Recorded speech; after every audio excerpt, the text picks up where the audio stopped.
Welcome to another episode of Day.Sports, back from Bali. So straight back into it, make sure you like and subscribe. Follow all the socials. I'll give a link to all those in the bio. Trying to crack 500 subscribers on YouTube by Christmas. So I greatly appreciate all the support here at Day.Sports. Bali. Nearly didn't make it home. I'll let you know all about that in a second, but I don't think I've been so hot in my entire life. Being from southeast Queensland, you are somewhat used to the heat and humidity, but it is a different fucking beast. I've never been there before. I've done Thailand, managed to skate through that. That was sweet, but Bali was just ridiculous. Was hanging around Seminyak and in Uluwatu. Uluwatu I found even worse, to be honest. You could barely walk fucking 10 metres, but managed to get through it all. Didn't get sick for most of it, except for the day that I was leaving. Woke up fucking crook as something that I ate or drunk the night before just did me in. Threw up probably like 3 times or something. It wasn't any worse than that. I was just throwing up nauseous and that, but wasn't in a great way. It was just keeled over in bed, just wanting to be put down, honestly. I needed a bullet at that point. I'd like get up, pack my bag a little bit, and then just like spew from being nauseous, lay back down, get a little bit more done. I was kind of rinse and repeat until I just had nothing left in me. Trying to keep the fluids up of that, and then we had an hour taxi ride, so myself and my girlfriend from Uluwatu, where we were staying, back to the airport, and I was like, fuck, this is not gonna be good. Took one of our the last anti-nausea pill that we had. That managed to get me through the car ride. I was surprised. I was sitting there with a vomit bag going, I'm not going to make it. Managed to get through, thank God for that. And then I'm just in the airport, again, battling demons, trying to check in, go through security and everything. I'm pretty much standing there just like, whoa, this is not good. I was like laying down, having naps on fucking benches and shit. It was just no good trying to bounce back, but did have one of the all-time bounce backs, had some cold and flu, bit of a Coke, a little bit of a donut. You never knew how much that can turn you around. I was like, whoa, looking good here. And then just before we're looking to get on the flight, I started kind of going downhill again. I was like, fuck. I was feeling pretty confident I could get through it, but I thought, might as well go and ask for a vomit bag when you get on the plane, because the last thing you need to be sit next to some poor cunt while they're throwing up. It wasn't quite to that extent, but I was like, get one just in case. That way, if I do need to throw up or anything like that, I don't have to make a run for the bathroom and it be taken or there's a line or whatever, and all of a sudden I'm throwing up on the aisle on the plane. No one needs that. So we go to get on. My girlfriend asked, mate, when you get on, they kind of say hello. Can we get a few vomit bags? My boyfriend hasn't been feeling super great this morning. Not really thinking too much of it. And then all of a sudden, mate just starts like kind of going off at us, being like, you shouldn't be flying at all if you're sick. You shouldn't be on this flight. Should have booked the next one. This, that, and everything else, and carrying on. It's like, whoa, ease up, Turbo. Just trying to get home here, bro. Like, fuck me, we're not asking for much, just a few vomit bags. And I was like, mate, I'm all good now. Just for a bit of precaution. And he follows us to our seat, takes my ticket stub, and he showed me another one. He's like, are you flying with this person? We're like, nah, don't know them. And he's keeps carrying on all the way up into our seat about you shouldn't be flying, this, that, and everything else. We're like, cool, whatever. And then this other fella comes down the plane and he starts chatting to the lady on the aisle next to us, and it turns out she was the other person the other fella asked about. And he's kind of fucking interrogating her, asking her, have you got Bali belly? When was the last time you were sick? Have you seen a nurse or a doctor? And she's like, yep, I have. And he's like, okay, well, I need to see a certificate saying that you're allowed to fly. And she was probably around my age, like mid-20s and that. And she's like breaking down in tears, poor girl, thinking that she's going to get booted off this flight. And I think it come that fucking close to it happening. Also gave me enough time to kind of get my story straight. So he turns to me next, starts asking a few questions about me being sick, and I was like, nah, I only threw up once on the way here, and the taxi ride was really hilly. I got motion sickness type of thing. Trying to skate through it, because fuck, I don't want to have to book another flight and all that. I just wanted to get the fuck out of there and get home at that point. So he goes and he has a chat to the fellow that we spoke to him when we originally got on the plane, and he comes back and he's like, that's not what you guys told us when you got on. And I was like, no. Well, he spoke to my girlfriend. It wasn't actually me that he spoke to. This is what happens. And he's fucking like death staring me, interrogating me. I'm like looking at him, and he eventually just goes, well, this is going to be a 6-hour flight. You can't be sick, like this, that, and everything else. And I'm like, nah, we'll be all sweet. So he's like, okay, sure. Basically gives the same ultimatum to the lady next to us. she is allowed to luckily fly, because I think it was like literally they were asking her, okay, have you got bags and all this ready to take them off? It was pretty cooked, and everyone around is just like, what the fuck is going on? I don't think there's anything that can actually stop them from flying. And I've heard from other experiences as well that, if they find out you're sick, they actually kind of make sure you're okay to get through the flight. I think they're a little bit stressed because they're running late. I understand they got a job to do, but, old mate as well, the first guy we spoke to was just a bit of a fuckwit, to be completely honest with you. I wanted to hit him with the thanks muscles as we were leaving, because he was wearing a shirt about 3 times too small. Usually I don't get up people for doing their job and whatever, but yeah, there's a way to go about things, and it just wasn't the right way, I don't think. Flying is just never a good experience unless you got the coin for business class, it seems, but just one of those things. But nearly didn't make it. That would have been an absolute doozy. And then fucking 2 seconds later, another lady that works there, like one of the staff, they come up, she's like, oh, I haven't been feeling too well, and I'm like, oh yeah, but feeling all sweet now. She's like, oh, here's some vomit bags anyway. I'm like, what the fuck? This is what we're asking for in the first place, and we had to go through all this shit, nearly get kicked off the flight just because he gives the bags anyway. So yeah, fuck Virgin Airways is all I got to say. Sure, they're going to miss my service, but it was a good fun in Bali, having a bit of a look around there. First time going there, like I was saying, had a bit of a look around in all the different knockoff stores. I'm sure anyone that has been, you've seen they've got a billion of those. I was just having mostly a look at the footy gear, hoping to pick up a Heritage Warriors jersey from 2024, because I wanted to do a collaboration video with Retro Rugby League, because he's got the proper version. I was going to buy one, send him the fake, but I didn't manage to find one. I'm sure they have them there somewhere, but I didn't really find too many good ones. Did pick up a few pair of footy shorts and all that, just for like the gym and summer and whatever else. I did get myself a 2024 Broncos knockoff home jersey. So that's what we're working with there. Not the worst thing in the world, There's definitely some parts that are a bit weird, like it's got these weird kind of like print on there. I'm pretty sure that's not on the actual one. You've got tags that have just kind of been printed on instead of stitched on. But hey, for $25-$30, it's not the worst thing in the world. Can't say I'll probably wear it outside the house, to be completely honest with you. But look, they could be worse. They're the white away jersey, the ones that they had, didn't even have the collar or anything like that on there, and the Indigenous one was just real bad knockoff, that one. But speaking of merch knockoffs though, I decided to have a little bit of a look around online once I got back, because a lot of them get those type of things from AliExpress and places like that. And one of the ones that I found on AliExpress was a Broke in a Bar shirt. So an obvious knockoff of the Bloke in a Bar stuff. It was advertised as Den and Kemp Bloke in a Bar merch, so that was hilarious. And I think they might have Kempy on this one. They had just about every single colour under the sun, so that might be a little gap in the market for Kempy and Bloke in the Bar to fill there. I'll put photos up and everything, but it is hilarious. I did not expect to find that on there. They've got all the jerseys and everything else in the world, but they've even got knockoff Bloke in a Bar merch. So hilarious stuff that I found on there. Now, footy was a media relation, I guess. Fatty, he's called it a day on his media career, so congratulations to him. I spent about an hour and a half this morning watching some of the old highlights on the footy show. That, I guess, in its heyday, or some of the more outrageous stuff would have been when I was very, very young. So I've got memories of the kid watching the footy show, but some of the stuff from the late 90s, like 99, 98, 99, early 2000s, is just wild. Some of the segments on there and different things that him and Sterlo and the other guys on there got up to is just fucking insane, and you would never get away with it these days. I guess that's why they probably just don't really have it anymore.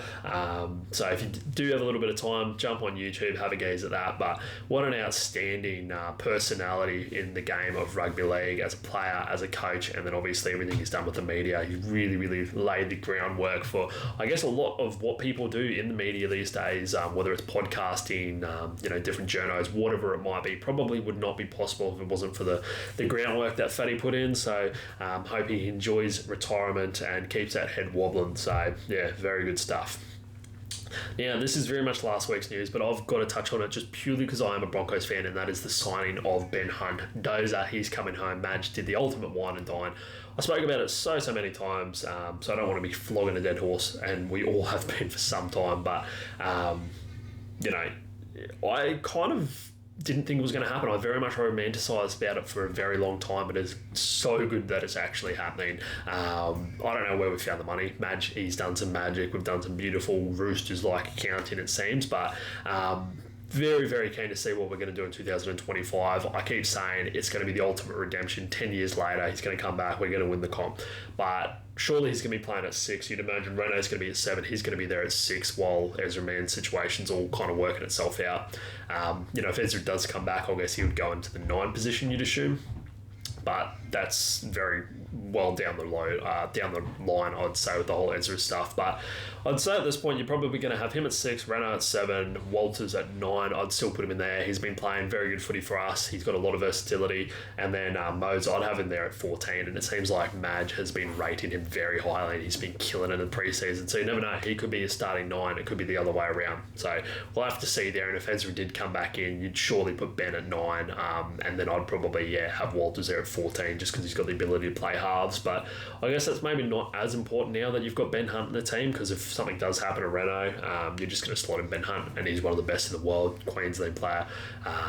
In the Australian squad. So can't get much better than that when it comes to depth in your halves. So very, very exciting stuff. I can't wait to see how the team is going to perform with his leadership and experience, especially with him linking up with Walshy and their Queensland connection.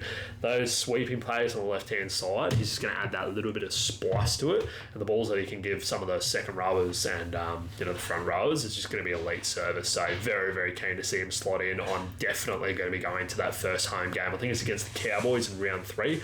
100% going to that one. The fucking pop at Suncorp when he runs out on that field is going to be insane. Now, that is something that has spiked my interest as well. I think it's the 2015 Broncos Heritage jersey by Nike. It is like the mostly yellow one with the stripes.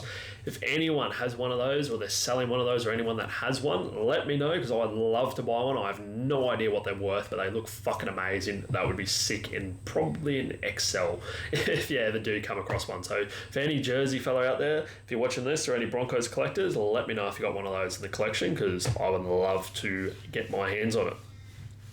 Now, another signing that happened at the start of the week was the New South Wales coach. They've announced Laurie Daly as the new one, taking over from magical Madge McGuire himself. Oh, speaking of Madge, apparently he reckons that they're going to be able to keep Cobbo, they're going to be able to keep Staggs and everyone else there at the Broncos. So if he manages to do that, he is truly going to be magical Madge McGuire, because I don't know where the fuck he's going to be pulling all the money out of. He's going to be doing some back deal doors, giving away some Forex sponsorships or something like that. Don't know, but Laurie Daly, he's taken over, like I was saying. He had a stint there towards I think he had about 4 or 5 series or something like that. He broke the spree, I guess, in 2014. Finally managed to put the end to the Queensland reign. So he's got some sort of successes there. I guess he's done every single thing under the sun as a player, been there, done that in every single sense of the word. But I don't know how you'd feel as a New South Wales supporter with him coming in. Sure, he's done a job previously. I guess they're kind of, scraping the barrel. It's a lot better than Trent Barrett, that's for sure. That would have been fucking disaster town, but I'm still back in Queensland to get it done. I'm very keen for that series. It's going to be good, but as Billy says, we're Queenslanders and we just know how to get it done. It's going to be a very competitive series for sure. I'm very interested to see what it's going to be like with those two squads, especially with guys like Nathan Cleary coming back in. If he's fit and firing, you'd think he'd just be walking straight back into that team. But it's going to be hard to take over from Madge with what he did, pulling off the old win against Queensland in Queensland at the Cauldron. So he's going to have very big shoes to fill, old Laurie Daly. So we'll see how he goes. Tigers, they've been talking a big game, or maybe not so much Tigers, but people in the club, the higher ups, the higher powers that be, they have been saying they got the best spine, they got this, they got that, and sure, they've got some good signings and some positive stuff happening for the Tigers, but I think they've got a long way to go before they got the best spine on the comp. But I truly think the Tigers could be the 2025 bandwagon team. You had the Warriors in 2023, obviously the Doggies last year, and it could be up the Tigers this year. I think if they get off to a hot start, it would be amazing for the fans if they do start off pretty well. I think they play, the Knights first, so a lot of people are going to be backing the Tigers in that one. They got Luai coming in, Taruva, Terrell May, so it is starting to shape up into something at least, but I think they're going to be many, many years away. It would be hilarious if they're like the it team next year that everyone jumps behind, though, if they're kind of neutral or they want to get behind another team. But I cannot imagine being a Tigers fan. 3 spoons, 4 spoons? 3 spoons in a row. Gone for their 4th one, because I still think they're going to get it, or at least finish 15th or 17th. If they finish any better than that, fucking amazing. They've done well, but I think it's going to be a tough day for them. But yeah, no, fuck that, being a fan of the Tigers. So, feel yous for all the ones that have held on for all that time. I hope you guys get some serious success and those signings are worth it. If Luai can play anything like he has done in the last few seasons, if he does something like Stephen Crichton did and just go, boys, get on my back, I'm going to take yous to the top, that would be outstanding. But yeah, it's going to be a tough task. Now, moving on to cricket, we got the second test kicking off at the end of this week. I don't know if it's Friday or Thursday or so, whatever fucking day it is. Test 2 versus India. We got absolutely fisted in the first one there, particularly by Bumrah and also their batting lineup in the second innings. We started off so well. We knocked over some really, really big wickets. I got them all out for like 150 or something like that. We're sitting pretty. I was like, fuck yeah, we're going to go and smash out some runs. And yeah, it just didn't happen. A batsman, unfortunately, could not put the runs on the board. McSweeney, he just about fucking got the bloody top score on his debut. That's how bad we performed in the first innings. Marnus and Smith have not been able to string runs together at all. It's been pretty rough watch. Our bowlers, they went in and did a job, but, neither batsman to score the runs, but Bumrah, he just killed us. It was very disappointing. They got us out very, very cheaply and easily in that first innings. Went in, scored a shit ton of runs, declared, and just knocked us over again. So hopefully we can turn up big time. Joshy Hazlewood, I think he's out, so that is a massive out for the bowling lineup. But we've got plenty of bowlers coming in. I'm pretty sure Boland's playing, so hopefully he can bring a little bit of that Boland brilliance with him, knock over a few. I think I'm going to put him down as the highest wicket taker for the Aussies in the first innings. I reckon he's going to go well. So hopefully we can tear it up. We definitely don't want to be going into the Gabba to 0-2. That it would be fucking head noise, that's for sure. Now, moving on to the last lot of UFC punch-ons for the year. So we've got UFC 310 kicking off, I think, on Sunday. Surely it's Sunday. I don't think it's another Saturday card. So again, last pay-per-view, I'm just going to cover the main event and the co-main event. It is a pretty good card all round. There's quite a few stars on there, even in the early prelims. And fuck, some of those fighters have really fallen. Jermaine Sterling, he's fighting on the prelims and he was the champion not long ago. Like, that is just crazy to me. But it's just one of those things. So the co-main event is Shavkat versus Ian Gary. Ian Gary, he is famously a massive cuck, and I think he has been the most overrated fraudster since he debuted. I think he's going to get pumped. Honestly, I think this fight's really going to show where he's at. Props to him taking off Shavkat. He's an absolute monster, undefeated, and he's just a whole nother level. If Ian Gary, kept winning like he has been, I think he's very much had cherry-picked opponents, and he's finally fighting somebody that can fight for once. I shouldn't say that about the other guys he's fought. He's fought somewhat decent guys, but not to the level of Shavkat, and it was only going to be a matter of time before he had to fight someone legitimate, an actual contender, especially if that's how they're going to be pushing this fight. So I'll be very, very surprised if Gary gets it done. Shavkat, I think, is going to be able to do it however he wants, but I can see him getting it done in the second round by submission. He is just a monster. The main event is Pantoja versus Kai Asakura. So this one is a bit interesting. Kai Asakura, this is his debut for the UFC, which is just insane walking into a title fight. This division is a little bit weird, though. A lot of those top guys have fought each other multiple times, so I guess they're looking for something fresh.